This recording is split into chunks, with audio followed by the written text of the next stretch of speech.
Bienvenidos a todos y todas las que se conectan a través del Facebook Live del Observatorio de Medios, una iniciativa de Calandre y del Consejo Consultivo de Radio y Televisión. En esta oportunidad vamos a continuar este ciclo de sesiones temáticas donde venimos abordando todos los jueves a partir de las 5 de la tarde las diferentes modalidades de la violencia contra la mujer. Y en esta oportunidad vamos a reflexionar sobre la violencia contra las mujeres con VIH, que es súper importante, un tema de bastante visibilidad, y es importante también reflexionar acerca de las políticas, la situación actual, el rol de los medios. Es por eso que tenemos en este panel a expertos, especialistas que nos van a poder ayudar a reflexionar sobre este tema bastante importante, que ya lo había mencionado anteriormente, ¿no? Importante de reflexionar. Muy bien, vamos a iniciar entonces con la primera exposición, que es a cargo de Víctor Zamora, que es un asesor internacional en políticas y sistemas de salud, quien nos va a hablar sobre la violencia contra las mujeres con VIH. Adelante, Víctor, te dejo en la palabra.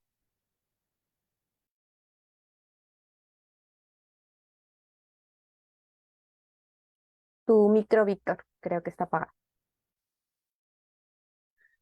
Disculpen, Rosario, Sandra, les estaba dando un saludo y muchas gracias por la invitación y por el espacio. Y voy a tratar entiendo yo, Rosario, que la idea es poder, desde las distintas perspectivas o especialidades, poder sobre el tapete algunos problemas importantes. Vuelvo a resaltar desde nuestra especialidad. Entonces, yo lo voy a hacer desde dos miradas, ¿no? Primero, la mirada de salud pública y la segunda desde la política pública. En materia de salud pública, lo que puedo, creo, compartir mi pantalla y me avisan si me Sí, confirman. ya lo estamos bien. Entonces, el tema de hoy es la violencia contra mujeres con VIH. Entonces, solamente el título de por sí nos plantea tres temas, ¿no? Bueno, dos temas porque se va a incluir la respuesta al problema. El primer problema es la violencia contra las mujeres per se. Y cómo este fenómeno, la violencia contra las mujeres, expone a las mujeres a una mayor incidencia y prevalencia del VIH. Y al mismo tiempo, como el VIH, el vivir con VIH para una mujer, significa exponerla al riesgo frente a la violencia. Entonces, desde ahí la mirada a salud pública, ¿no? Entonces, voy a abordar por etapas.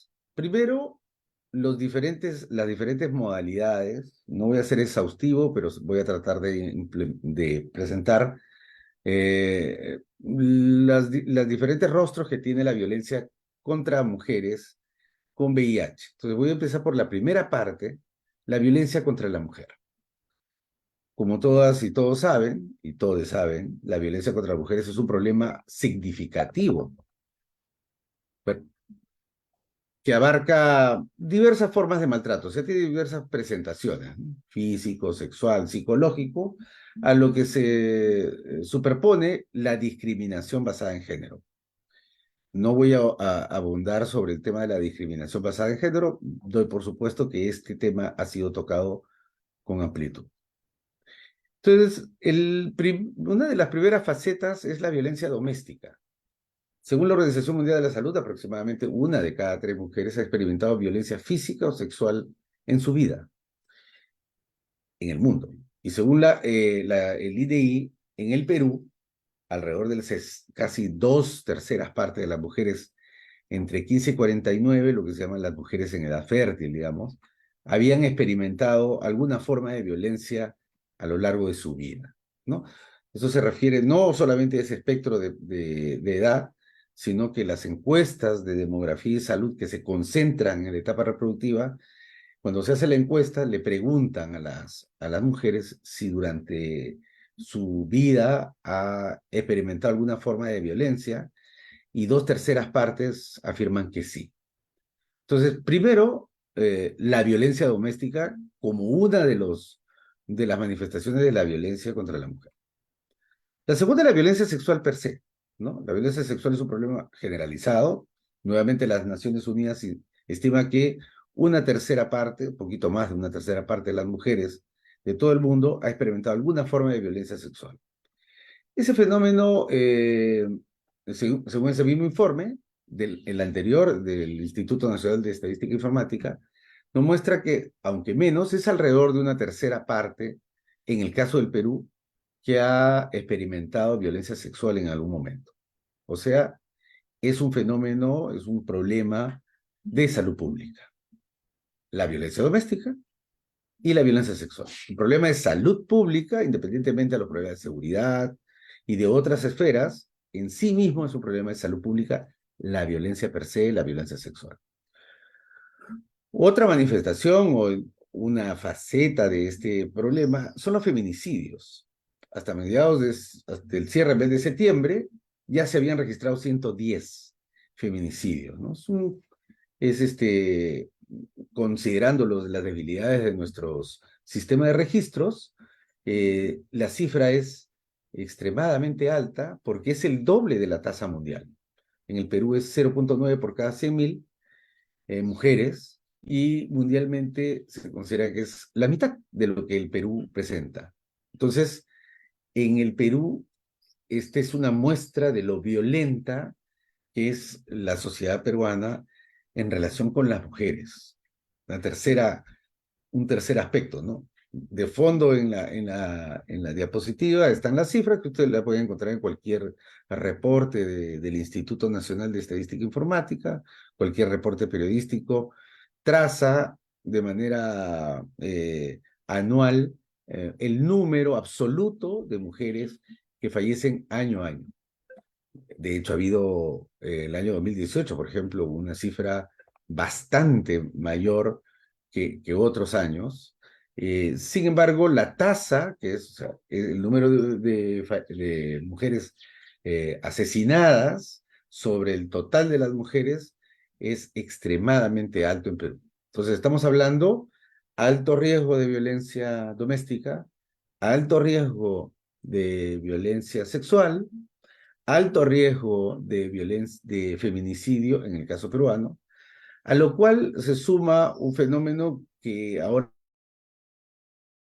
comunicación, pero que no ha sido, no es un fenómeno de los últimos años, es un fenómeno que se ha presentado a lo largo de nuestra vida republicana y quizás colonial, ¿no? No quizás sí durante la época colonial, y probablemente precolonial, es la trata de las personas, ¿no es cierto? Sin embargo, es algo que estamos viendo hoy con especial atención en los medios de comunicación, como la trata de personas aparece como un fenómeno social mucho más fuerte debido a la altísima migración, la oleada migratoria que hemos tenido en América Latina, del éxodo venezolano, del cual todas y todos nosotros somos testigos. La mayor parte de las personas que son sujetas de trata son mujeres, ¿no? Y son sujetas de trata básicamente con el objeto de ser explotadas sexualmente. También laboralmente, pero fundamentalmente sexualmente. Y finalmente está la violencia en conflictos armados. Para nadie es un secreto que las mujeres son objeto eh, de, de un tremendo impacto violento durante el conflicto armado en varias facetas: la violación, el secuestro, la privación de la libertad, el desplazamiento masivo, la separación de sus familias, y de eso sí podemos hablar hasta de la época precolombina, ¿no? En la cual efectivamente una estrategia del ejército vencedor es es la humillación del vencido a través de la violencia infligida a sus mujeres. Bueno, esta situación que en sí misma ya es un problema de salud pública, se le agrega otro elemento, ¿no? Las mujeres y el VIH. Entonces, las mujeres se encuentran en especial situación de riesgo y condición de contraer esta enfermedad a través de todos estos mecanismos, ¿no? Que en este ambiente tan violento, donde uno de los aspectos es la violencia sexual o la explotación sexual, eh, el riesgo de contraer el VIH aumenta en el caso de las mujeres. Sin embargo, aquí hay que diferenciar. El VIH está presente de manera similar, no igual, pero similar en términos de prevalencia y de casos nuevos, tanto a nivel global como en el Perú. Acá les he puesto algunas cifras, ¿no? A escala mundial, por ejemplo, hasta el año 2015, había cerca de 18 millones de mujeres, de mujeres que vivían con VIH. Y esto representa la mitad de toda la población de personas viviendo con VIH. O sea, uno podría decir de que el VIH se distribuye de manera igualitaria entre hombres y mujeres. Ve las cifras de jóvenes y adolescentes y también, o sea, las mujeres adolescentes superan a los hombres por 10%, ¿no? Efectivamente, hay un sesgo más hacia las jóvenes que hacia los jóvenes, pero tampoco es una diferencia muy dramática, ¿no? Cuando uno habla de las infecciones nuevas, encuentra que las diferencias, tanto en la población adulta como en la población joven, entre 47 y 58%, no son significativas. Sí lo son en el caso de las trabajadoras sexuales y las mujeres que se inyectan drogas, ¿no? Que son dos poblaciones que tienen estadísticamente mayor cantidad de VIH que los trabajadores sexuales o los hombres que se inyectan drogas. En este caso, dado que el uso de drogas inyectables en el Perú y en América Latina no es tan grande como en otras sociedades, el foco de nuestra atención desde el punto de vista de la salud pública debe concentrarse en las trabajadoras sexuales, en toda su diversidad, ¿no? Trabajadoras sexuales propiamente dichas, o las que son sujetas con mayor razón, a explotación sexual o que ejercen el trabajo sexual en condiciones muy precarias, ¿no? Entonces, ahora sí llega el momento en que sumamos violencia doméstica, violación, trata y otras al tema del VIH, ¿no? Entonces, la violencia contra las mujeres y las niñas es a la vez una causa y una consecuencia, como le decía al inicio, de la infección por VIH. El estar sujetas a ejercer, a prácticamente no ejercer el poder en términos de la relación con la pareja y no poder ni siquiera tener la posibilidad de negociar un sexo seguro con la pareja y ser sometida además a un trato violento y humillante y tener sexo no consentido, las pone en riesgo a las mujeres a contraer el VIH. Asimismo, las mujeres con VIH son sujetas de discriminación y violencia por parte y estigmatización por parte de su entorno, especialmente de su pareja. Entonces, ¿qué factores propician que el VIH en las mujeres? Hay algunos factores de riesgo.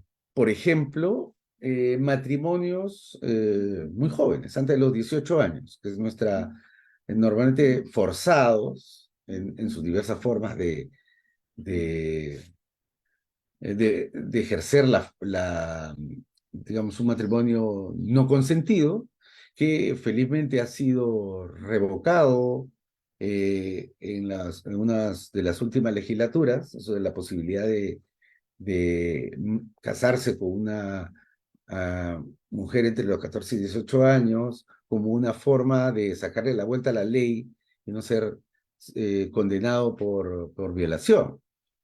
Los matrimonios de estas características, ¿no? Forzados especialmente, o con personas que han desarrollado muy poco su capacidad de negociación, o que no han tenido la oportunidad de tener información y ejercer la posibilidad de implementar la información que recibe, eh, es ya en sí misma un factor de riesgo para que en la relación de pareja se ingrese de manera eh, asimétrica y la mujer sea sujeta eh, a diversos tratos violentos que la exponen al riesgo de contraer el VIH. La segunda es que las mujeres sometidas a estos tratos tienen mm, poquísimos mecanismos de protección uh, para, para limitar el efecto de esta situación. O sea, las leyes son pobremente desarrolladas, o existen las leyes y no los mecanismos, o existen los mecanismos y no existe la institucionalidad que la implemente adecuadamente. Puede tener el juzgado, la comisaría, incluso el centro de salud, y no poder ejercer adecuadamente sus derechos a ser protegida frente a la violencia doméstica, la violencia sexual, la trata, entre otras, ¿no? Porque hay un elemento discriminador, estigmatizante e incluso del rol de género, ¿no? El popular, así es pues mamita, tienes que portarte bien en tu casa, ¿no? Tienes que ser buena. Ese tipo de jerga, de expresiones, aparecen incluso existiendo la ley, existiendo los mecanismos, existiendo el establecimiento, las personas que deberían encargarse de proteger, pero que no implementan adecuadamente estas normas. Por otro lado, las mujeres que viven con VIH son sometidas a menudo al estigma y la discriminación, lo que a su vez aumenta su vulnerabilidad a la violencia de género, ¿no? Existen casos en los cuales las mujeres han sido víctimas de violencia física, sexual, psicológica, solamente por el hecho de ser VIH positivas, ¿no? Por ningún hecho adicional. Producto de la estigmatización que se agrega a, a la concepción de género que nuestra sociedad maneja, ¿no? Finalmente, todas las cifras que he señalado, por supuesto, son un pálido reflejo de lo que nuestra sociedad vive, porque dadas las características de el fenómeno de pareja y a su vez de una enfermedad de estas características, el subregistro de personas que son sujetas de violencia y además son portadoras de VIH es muy alto el subregistro, por lo tanto los datos son muy malos, ¿no? Otro elemento que no quería dejar pasar es que las mujeres, dentro de las mujeres, ya habíamos dicho que hay un grupo especial que tiene alto riesgo, que son las mujeres, las trabajadoras sexuales. Pero hay otro grupo, un subconjunto de mujeres que son consideradas de altísimo riesgo para no solamente la violencia, sino para la transmisión del VIH, son las mujeres trans. Las mujeres trans, como ustedes saben, el Perú, por ejemplo, tiene una esperanza de vida alrededor de los 75 años. La esperanza de vida en las mujeres trans es la mitad de la esperanza de vida de la población general.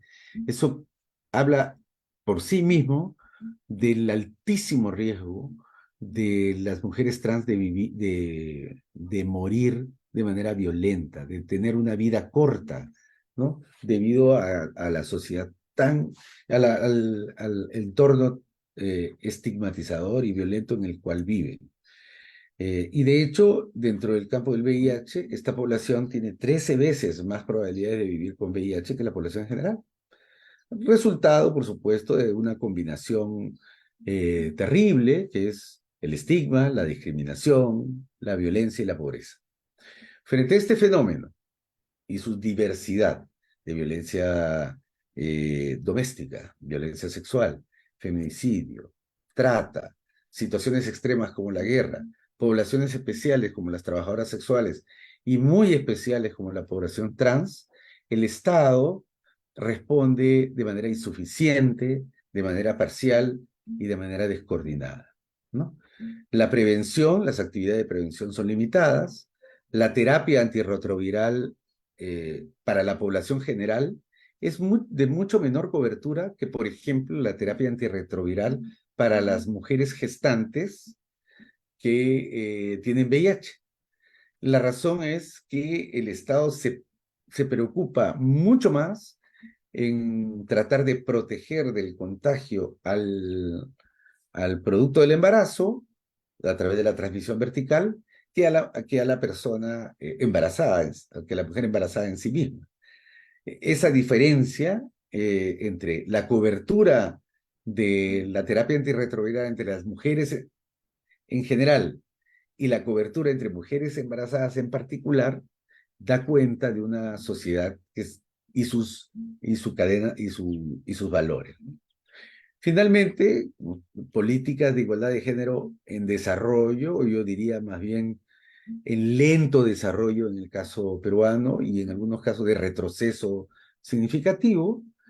Y finalmente, un financiamiento insuficiente para todas las actividades que conllevarían proteger a las mujeres de la violencia doméstica, la violencia sexual, la trata y especialmente a estas poblaciones en altísimo riesgo y vulnerabilidad como son las trabajadoras sexuales y dentro de ello la población trans. Muchas gracias. Gracias, Víctor, por la importante reflexión y conocimientos que nos ayudan mucho a ver los factores, como lo estabas mencionando, las causas, consecuencias y ver, creo que de manera muy panorámica, el tema de la violencia contra la mujer y las diferentes modalidades que existen, que es súper importante, sobre todo para los periodistas que nos están viendo, quizá a través de la transmisión, porque es importante visibilizar este tema, ¿no? Porque es importante reflexionar y sobre todo ponerlo sobre la agenda pública mediática, la agenda política. Muchas gracias, Víctor, por esta reflexión, por tu participación en esta mesa. Ahora vamos a continuar con nuestra siguiente panelista, quien es Sandra Flores, que es profesional médica en la asociación Sí Da Vida. Ella nos va a comentar, nos va a ayudar a reflexionar sobre la situación actual y las políticas respecto a la violencia contra las mujeres con VIH. Adelante, Sandra, por favor. Gracias.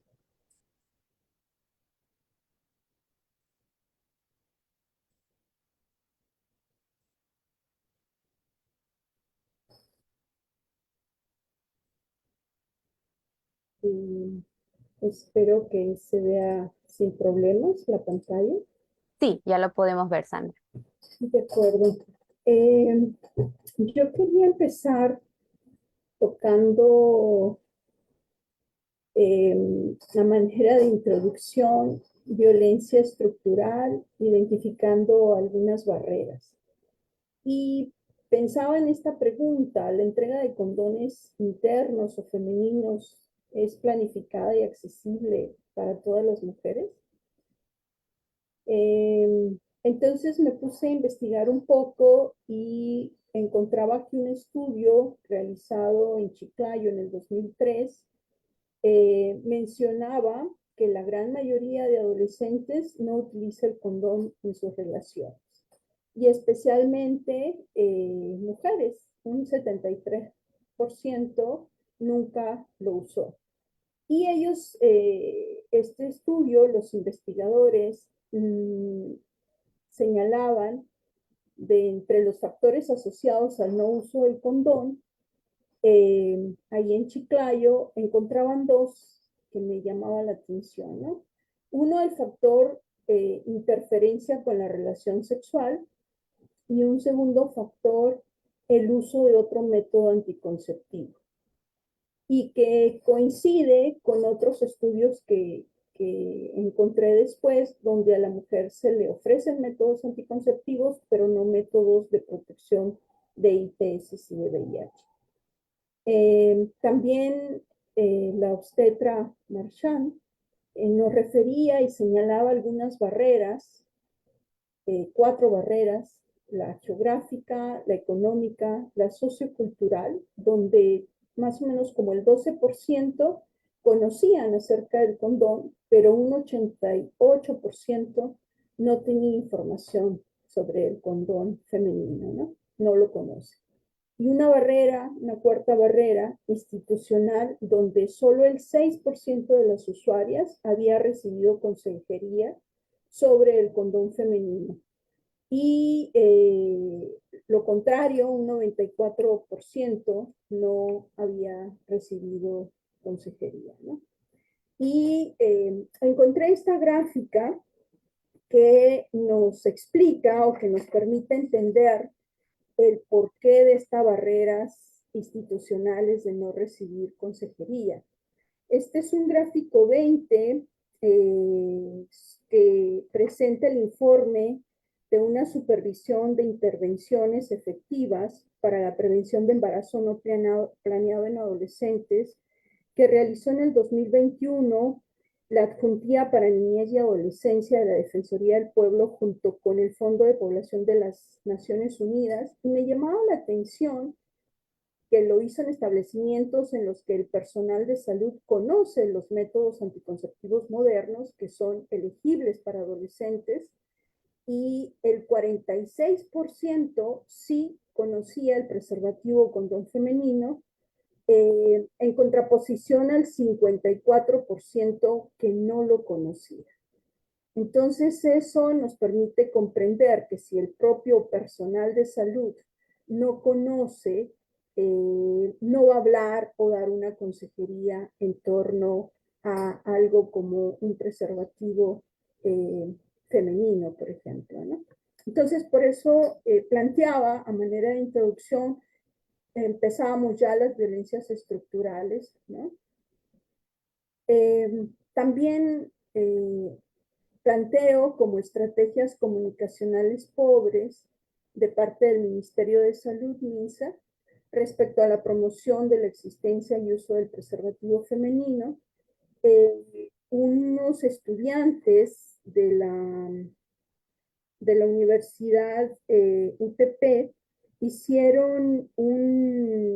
presentaron una tesis y hicieron este estudio encontrando que había una difusión, que habían encontrado solo el MINSA respecto a la promoción de la existencia y uso del preservativo femenino, había hecho 2 acciones. Uno, la difusión de un video donde se mostraba cómo utilizar el preservativo femenino, y intervenciones en las playas, que fueron 7, y en qué consistieron: repartir volantes informativos, repartieron preservativos masculinos y femeninos.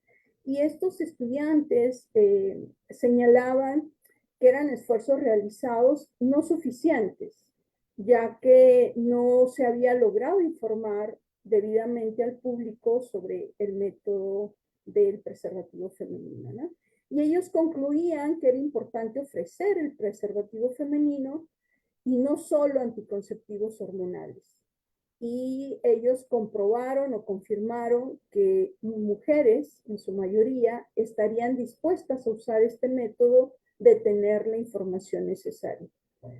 En el lado derecho estaba poniendo las imágenes, buscando en las páginas del gobierno peruano en relación a la salud, algunos métodos anticonceptivos como el condón femenino. Encontraba sobre la protección, alguna información, pero me llamaba la atención que salía esta nota: si necesitas mayor información, llama gratis a la línea 113, pero no encontraba mayor información accesible. Y quería poner esto a manera de introducción como sencillos ejemplos de violencias estructurales, incluido el sistema sanitario hacia nosotras las mujeres, ¿no? Ahora entro en específico sobre a presentar algunas quejas de las personas que viven con VIH. En lo que va del año lo tomé de GIVAR, que es el Grupo de Vigilancia y Abastecimiento de Antirretrovirales, de los cuales formamos parte Conocida Vida. Es un colectivo que tiene ya 13 años y está integrado por diferentes organizaciones de la sociedad civil. Entonces, se recibieron 143 denuncias en este año hasta septiembre que se hizo este corte, con quejas y consultas de personas con VIH, 124 peruanos, 19 extranjeros, de los cuales 84 fueron hombres y 32 mujeres, 22 gays o hombres que tienen sexo con hombres y 3 mujeres trans. Ellos hacían denuncias por desabastecimiento, entrega de medicamentos antirretrovirales vencidos o por vencer, y se registraron 15 casos de discriminación en el ámbito de la salud y también en el ámbito laboral y social. En el lado derecho presento un esquema sobre que busca responder qué dicen las leyes peruanas sobre el VIH. Y ahí tenemos, por ejemplo, la ley contra SIDA, la 26626, publicada en junio de 1996, que fue una respuesta temprana del Estado peruano, ¿no? Hablaba de las pruebas para diagnosticar, o nos habla de las pruebas para diagnosticar el VIH, que son voluntarias, que se realizan siempre previa consejería, preconsejería, posconsejería, voluntarias en todas las personas, excepto aquellas personas que van a ser donantes de sangre o de órganos, y excepto posteriormente se hizo una ley para disminuir la transmisión vertical, y entonces toda mujer embarazada dentro del primer trimestre de embarazo está también invitada o obligada a realizarse la prueba, ¿no? Esta ley contra SIDA se modificó, la ley 28243, donde toda persona que se encuentra viviendo con VIH y SIDA tiene derecho a recibir atención integral de salud de forma continua y permanente por parte del Estado. Hay una ley de tratamiento antiviral, la 28243, donde se dice que la medicación es gratuita y se habla de un tratamiento adecuado e integral, ¿no? Y que se busca prolongar y mejorar la calidad de vida de las personas que viven con VIH, y donde se establece el acceso al tratamiento de forma oportuna y que sea el último tratamiento disponible, ¿no? En relación a lo que les decía de la obligatoriedad de hacer la prueba en mujeres gestantes, es con la finalidad de proteger la vida y la salud de los niños por nacer y para reducir la transmisión vertical de madre a hijo y disponer de medidas o tratamientos pertinentes, ¿no? Otra de las normas técnicas es ya la atención del adulto que vive con VIH a través de la resolución ministerial 1024, que se publicó el 13 de diciembre del 2020 y que establece parámetros para la atención de las personas que viven con VIH, los protocolos médicos en cuanto a tratamiento del VIH, en cuanto a coinfección, fundamentalmente en la pandemia COVID, con el COVID-19, o coinfección, por ejemplo, con la tuberculosis, que es muy frecuente en nuestro país, ¿no? Y se incorporan también aquí dosis fijas combinadas para el primer nivel de atención, donde las tomas ya consisten en una sola tableta, y esto mejora la adherencia al tratamiento. Cuando hablamos de adherencia, estamos hablando en la toma constante y sostenida del tratamiento, pero también sumar actividades de calidad de vida, por ejemplo, el descanso, la alimentación, el ejercicio, que es recomendable, ¿no? Se tiene también una norma técnica de prevención y transmisión vertical con la resolución ministerial 1138, que fue dada en el 2019 y sumaba a la prevención de la transmisión materno-infantil del VIH la prevención de sífilis y de hepatitis B. Así también se hablaba del objetivo de un tratamiento preventivo, tanto para la madre como para el bebé, a realizar seguimientos y controles para ambos, y la entrega de leche en fórmula o el sucedáneo lácteo. También tenemos la norma técnica de salud y atención integral a la población transfemenina, porque como ya lo decía el doctor que me precedió, mujeres trans son 13 veces más posibilidades de ser persona que vive con VIH, ¿no? Entonces, estamos hablando de esta ley que se dio en el 2016 y vela por un trato digno de las mujeres transfemeninas, un acceso al sistema de salud y la generación de una terapia hormonal que facilite su transición o su feminización. Hay una modificación que se realizó a esta ley el 9 de agosto del 2017, donde se añade a esta norma técnica la prevención y el control de la infección por el virus de inmunodeficiencia humana en poblaciones indígenas, pueblos amazónicos y con pertenencia intercultural.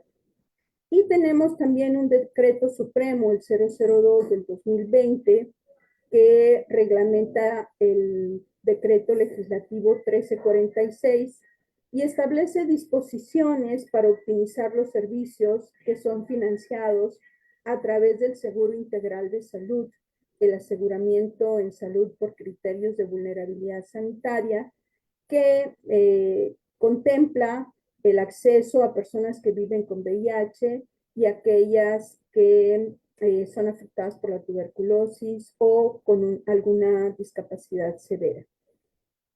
Eso tenemos en relación a las leyes. Parecería que todo es muy positivo, pero sin embargo les traigo pequeños y sencillos ejemplos de la violencia a mujeres que viven con VIH. En julio, una mujer trans denuncia maltrato en el centro referencial Patruco por mala atención. Y investigaba un poquito más a qué se refería mala atención, a tiempos largos de espera y que terminó en una negación del servicio. Y decíamos que hay acceso a la atención y una atención oportuna y gratuita, ¿no? Y de buena calidad. Y vemos que no es tal, ¿no? También les traigo el ejemplo de una mujer trabajadora que denuncia que solicitando el carnet sanitario le sacaron la prueba de VIH y al salir positivo, su empleador la expulsa del trabajo por riesgo de contagio, entre comillas, porque contagio es con las gotitas de saliva, me contagio o contagio el COVID, la influenza, la tuberculosis pulmonar, pero el VIH lo transmito por el contacto de fluidos preseminales, seminales, vaginales o anales, ¿no?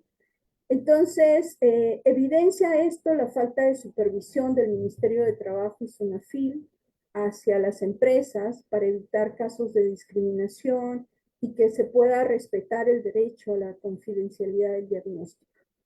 Al lado derecho pongo eso, un aviso de que divulgar sin consentimiento el diagnóstico de una persona con VIH es delito. Y sin embargo seguimos teniendo estos casos, ¿no? Esto fue del 26 de septiembre de este año.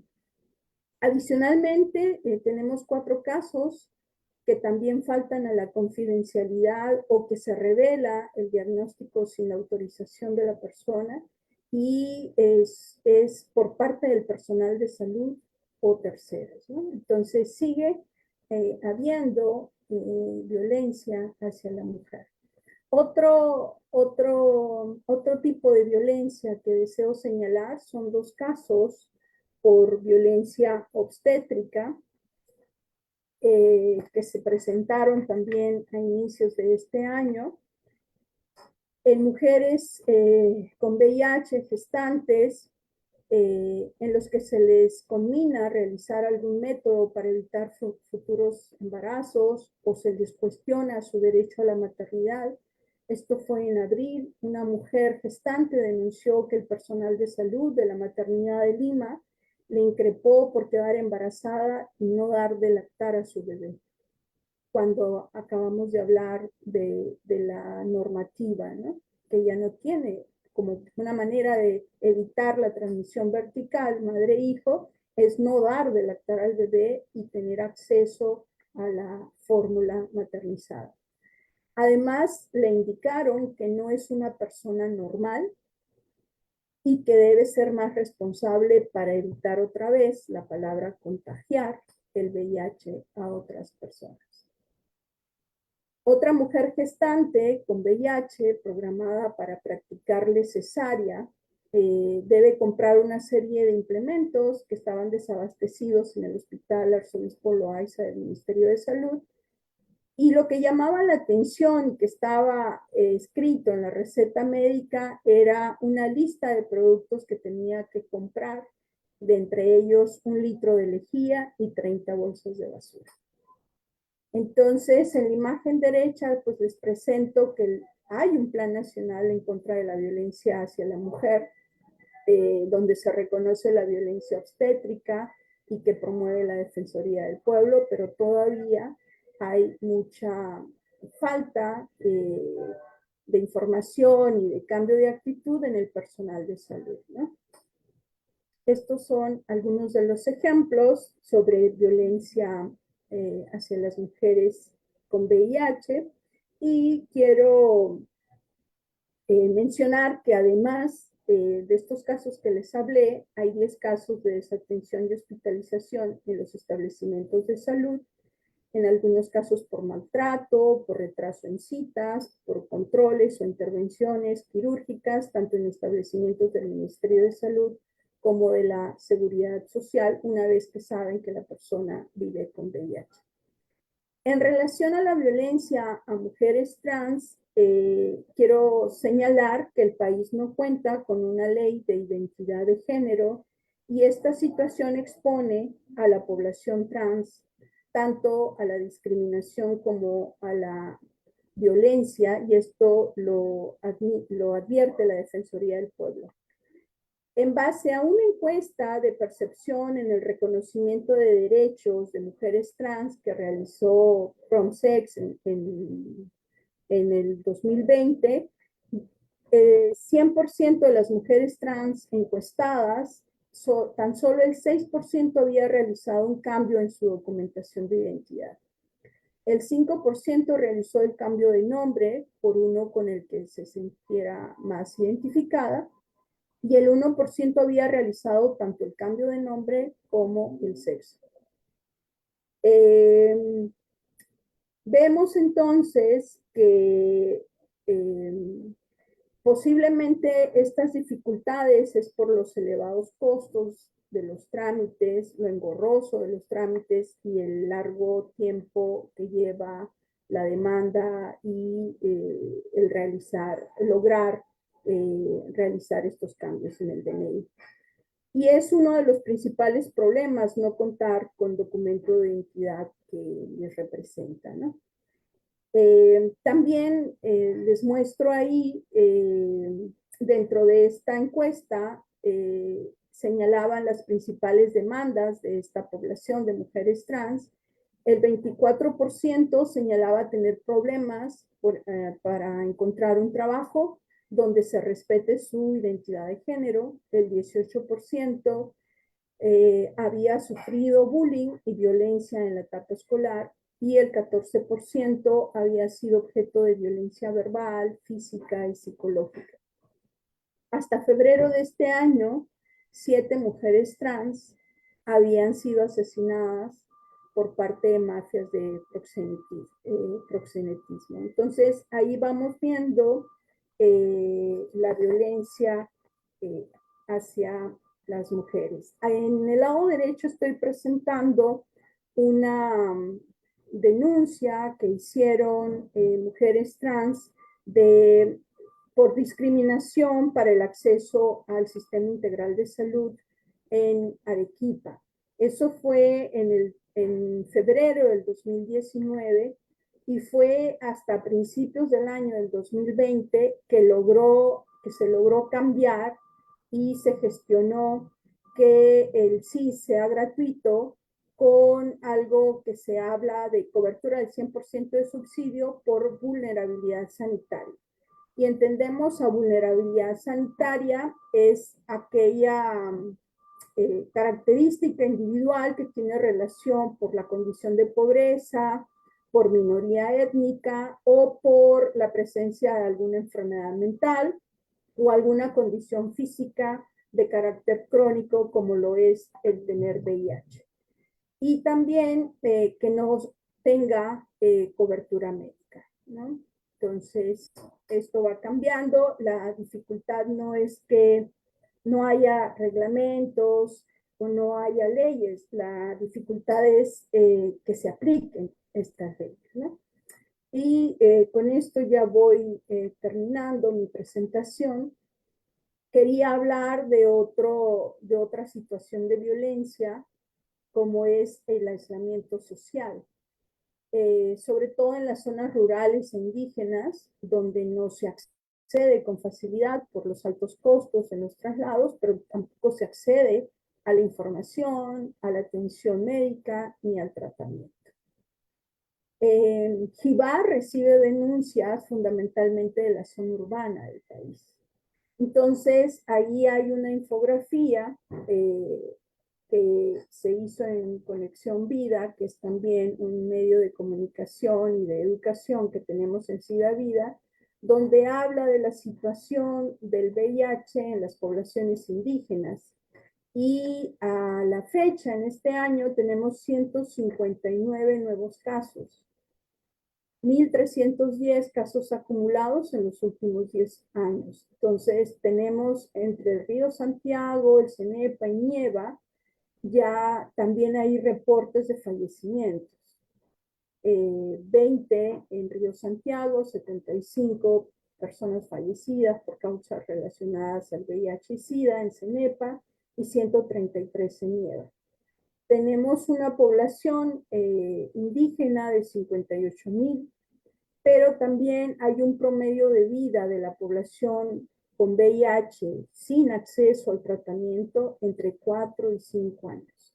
Estamos hablando de un 70% de población aguajú, un 23% de One Piece y un 7% mestizos. Y llama la atención del total de casos de este año, 76 son hombres, pero 81 son mujeres. Son datos epidemiológicos distintos al que hemos venido observando en Lima, en el Callao y en otras zonas. Y también tenemos 57 gestantes de este total de casos en este año. Y estoy hablando de que el 82% de los casos son entre los 15 y 34 años. Es cierto que hay factores culturales, ¿no? Ya que los pueblos Awajú y One Piece no creen que el VIH exista o culpan de sus males o la sintomatología que desarrolla la fase avanzada del VIH, la fase SIDA, donde ya hay presencia de infecciones o enfermedades oportunistas por la baja capacidad de defensa y el elevado carga viral, y recurren a rituales de sanación en lugar de acceder a los antirretrovirales. El uso del condón, por ejemplo, en las relaciones sexuales tampoco es aceptado en algunas de estas comunidades indígenas. Por eso quiero terminar haciendo un llamado a las tres entidades claves que tienen que velar por los derechos de las mujeres que viven con VIH, como son el Ministerio de la Mujer y Poblaciones Vulnerables, la Superintendencia Nacional de Salud, su salud, y la Defensoría del Pueblo. Muchas gracias, quedo abierta a sus comentarios y preguntas. Muchas gracias, Sandra, por tu intervención y reflexión, que es bastante interesante conocer estas cifras y tener muy en claro cómo está la situación de la violencia contra las mujeres con VIH, ¿no? En todas las poblaciones vulnerables, en todas las comunidades y minorías. Ahora, quisiera, antes de, no sé si hay alguna pregunta, justo les estaba escribiendo por chat a los periodistas que están en sala, a ver si tienen alguna pregunta, pero mientras tanto van quizás formulando, si tienen alguna consulta, igual lo pueden hacer por chat, ya que nuestra panelista, la que teníamos prevista que iba a hablar un poco del rol de los medios, lamentablemente creo que ha tenido una emergencia, pero no quería dejar de pasar, quizás Sandra o quizás Víctor puedan ayudarme en una reflexión, teniendo en cuenta cuál sería entonces el rol de los medios, porque sabemos que tienen un rol importante en la visibilización de este tema, de esta problemática, cuál sería entonces el rol que los medios tienen que cumplir, ¿no?, frente a esta problemática de la cual estamos conversando y reflexionando.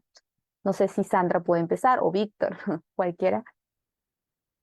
Sí, justamente quise traerles, sabiendo que era Calandria, y que quise traerles una tesis donde fueron justo estudiantes de comunicación los que analizaban las campañas comunicacionales de MINSA en relación al uso del preservativo. Y ellos evidenciaron falencias y necesidades. Entonces, por supuesto que es muy importante el rol, por ejemplo, también corregir, ¿no? Hemos visto en televisión muchos de nosotros que se agrede a las personas trans femeninas diciendo que es varón o señalando su nombre que consta en el DNI cuando la persona señala otra identidad, ¿no? Y desea ser nombrada de forma con su nombre social. Entonces, yo creo que es muy importante el rol de los comunicadores y periodistas, ¿no? Bien, no sé si Víctor, ahí quisieras acotar algo de cuál sería el rol de los medios o incluso también qué pautas deberían tener en cuenta cuando hacen este tipo de coberturas. Bueno, yo creo que hay varias acciones que pueden venir los medios, ¿no?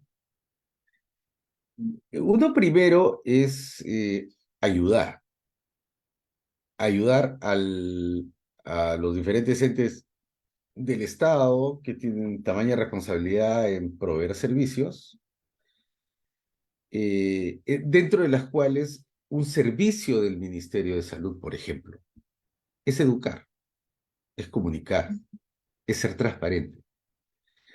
Sin embargo, hoy día el Ministerio de Salud y el Estado en general ha quedado rezagado al bando, ¿no? Nosotros nos hemos quedado en el uso del comunicado público puesto en un periódico, ¿no? En el comunicado de prensa. Y las comunicaciones hoy día discurren a través de medios totalmente distintos a una velocidad que no puede el Estado reaccionar por dos razones. Una, por su burocracia, y dos, por su conservadurismo en general, ¿no? Entonces, luego de que uno ha pasado todas las barreras burocráticas para poder, por ejemplo, sacar una cuenta Twitter, los mensajes que uno saca a través de la cuenta Twitter son realmente piezas comunicacionales de muy poco impacto por las características organizacionales de comunicar un mensaje burocrático y muchas veces tecnocrático, difícil de entender. Eso no va a cambiar en el corto plazo. Uno trata de modernizar la forma de comunicación del Estado y como uno es funcionario público, le puede llegar acusaciones de todo tipo, que uno está contratando un ejército de troles para poder favorecer su campaña política. Entonces uno inmediatamente, el Estado, se repliega a su lugar de confort, a un lugar no transgresor, que no genere ningún tipo de reacción en su entorno, ¿no?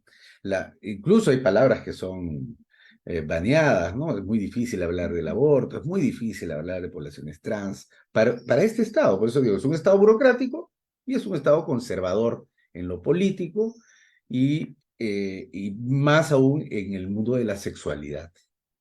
Entonces, si nosotros estamos en esa posición, lo que requerimos es el apoyo de otras organizaciones que no tengan esa carga burocrática y que puedan desplazarse, movilizarse, escuchar su voz con mayor nivel de flexibilidad y con herramientas modernas en el sentido más adecuado al entorno en que vivimos. Y muy en particular para las poblaciones a las cuales va dirigido estos mensajes. Población juvenil, adolescente, poblaciones diferentes, diversas, ¿no? Que tienen que adecuarse a esa diversidad. Llegar a la población trans no es fácil, no es fácil y seguramente, bueno, Sanders conoce mejor que yo esos terrenos. Ahora, un segundo elemento en el cual, entonces, primero ayudar al Estado en comunicar aquello que el Estado le es difícil comunicar. En segundo lugar, los medios de comunicación cumplen un rol fundamental en la lucha contra, en la lucha contra las noticias falsas, los mitos, ¿no? Incluso hacer que permanezcan en el tiempo conductas comunicacionales que son violentas, que son discriminadoras, y etcétera, ¿no? Entonces, porque uno ve en los medios de comunicación que se repite, ¿no? Y se repite y se repite aquello que ya debería estar eliminado de nuestro lenguaje, eliminado de nuestra forma de interactuar con otros y otras y otros. Entonces, la prensa tiene a su vez un rol fundamental de posicionar un mensaje alternativo y eliminar los mitos, las noticias falsas, etcétera, que generan barreras fundamentalmente conductuales. Y uno tercero, disculpa lo extenso de es algo fundamental, ¿no? Ponerle voz a quien no tiene voz. No es posible en los medios de comunicación encontrar, o es muy difícil encontrar las voces de las comunidades nativas.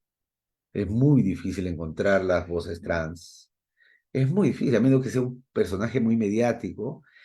Entonces se requiere de un esfuerzo, no digamos de primera plana, no digamos de página central, no digamos de 125.000 likes, una vez no necesariamente viral, pero sí sostenido. El mensaje no necesariamente tiene que ser, entre comillas, viral.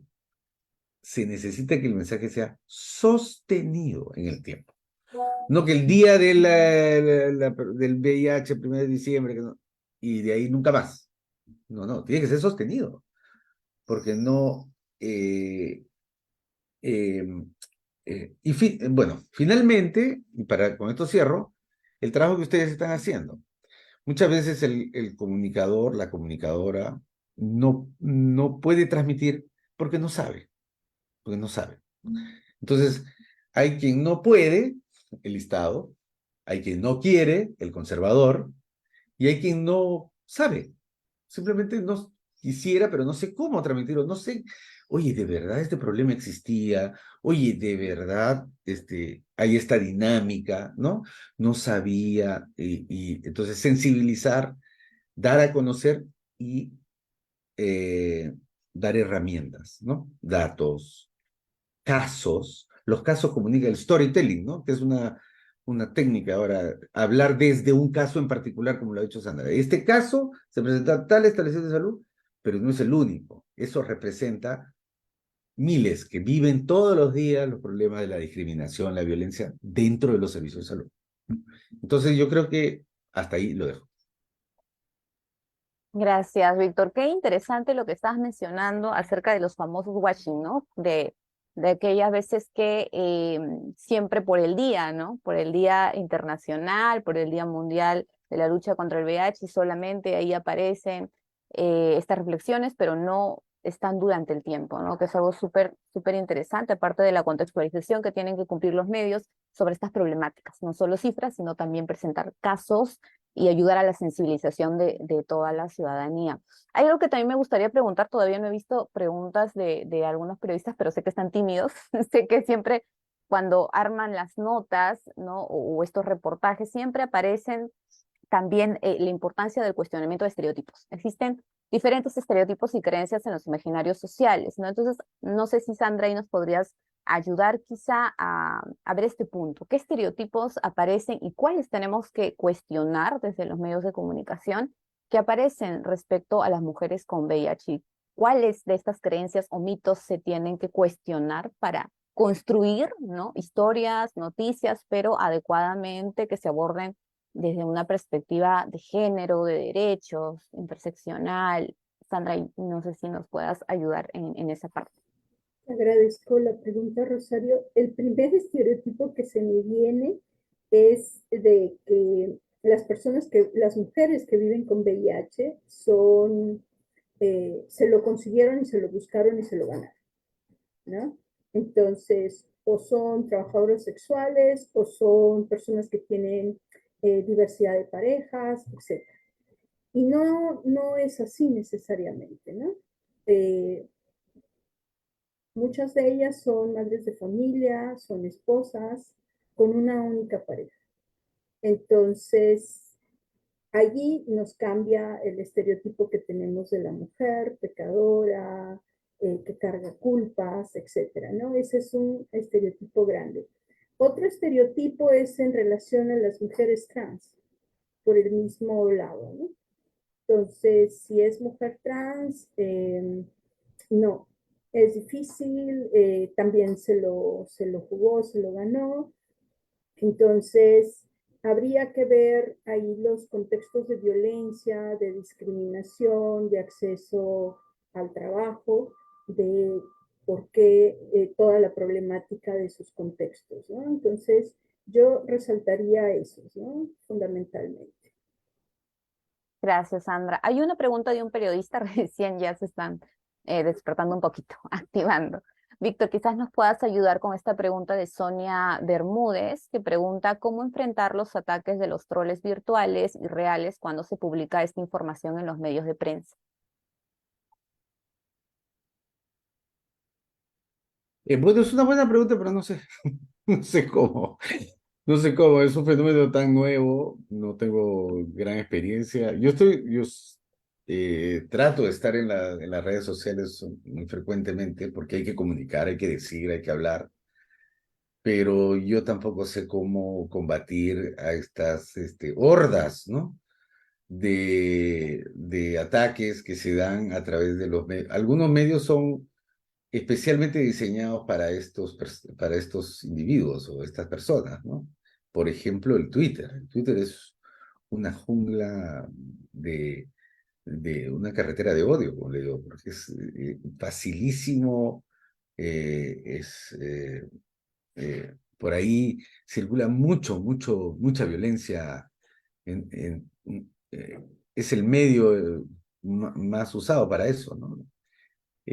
No, lamento no poder responder a esa pregunta. Lo que sí yo sugiero yo lo que sí veo constantemente, nuevamente, y voy a hacer referencia al Estado, es esta constante crítica que se le hace al Estado. No tiene campaña comunicacional, no tiene campaña comunicacional. Y el Estado se pone también como blanco fácil. Le pongo un ejemplo. Hoy día, ahora hay una campaña por el fenómeno del niño, ¿no? Que todos somos todos unidos contra el fenómeno del niño. Y los voceros que se utilizan en el Estado son voceros de 4 distritos de Lima Metropolitana. Blancos, clase media alta, diciendo todos contra el fenómeno del niño. Y los todos y todas son bien poquitos, ¿no? Representan a una pequeña, muy pequeña, y se les dice influencer y toda la cosa, pero yo no veo al Perú defendiéndose del fenómeno del niño ahí. Yo creo que hay cosas que sí el Estado sí no hace bien, ¿no? Dentro de su burocracia, dentro de su conservadurismo, también hay impericia, también hay gente que no está haciendo bien su trabajo, ¿no? De comunicar adecuadamente entre peruanas y peruanos, que no nos vemos reflejados en esas imágenes. Quizás yo esté equivocado, yo no me veo reflejado ahí, no sé ustedes, pero no creo que sea uno de los elementos para comunicar, ¿no? Si me Muchas permite, gracias. Rosario, Sí, Sandra, claro, quisiera adelante. retomar lo que ya mencionaba Víctor en relación a trabajar los mitos con verdades, ¿no? Derribando mitos. Yo creo que en eso nos pueden ayudar muchísimo los comunicadores y periodistas.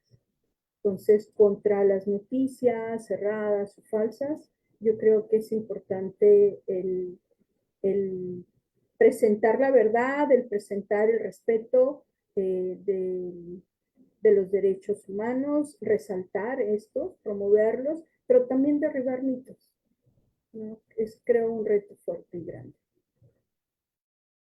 Perfecto, muchas gracias, Sandra.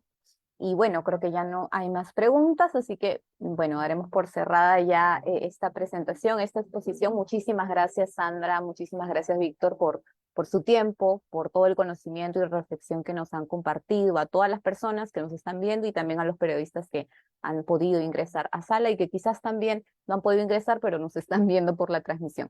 Muchísimas gracias y de hecho les comento a los periodistas, a todas las personas, no se olviden que tenemos el próximo jueves una nueva modalidad donde vamos a hablar sobre el hostigamiento sexual en centros laborales y en universidades, que es también importante. Muchísimas gracias y nos vemos en el próximo evento del día jueves a las 5 de la tarde. Gracias, Víctor. Gracias, Sandra. Nos vemos. Gracias, Rosario. Encantado, Sandra, de estar contigo. Gracias. Un gusto. Gracias.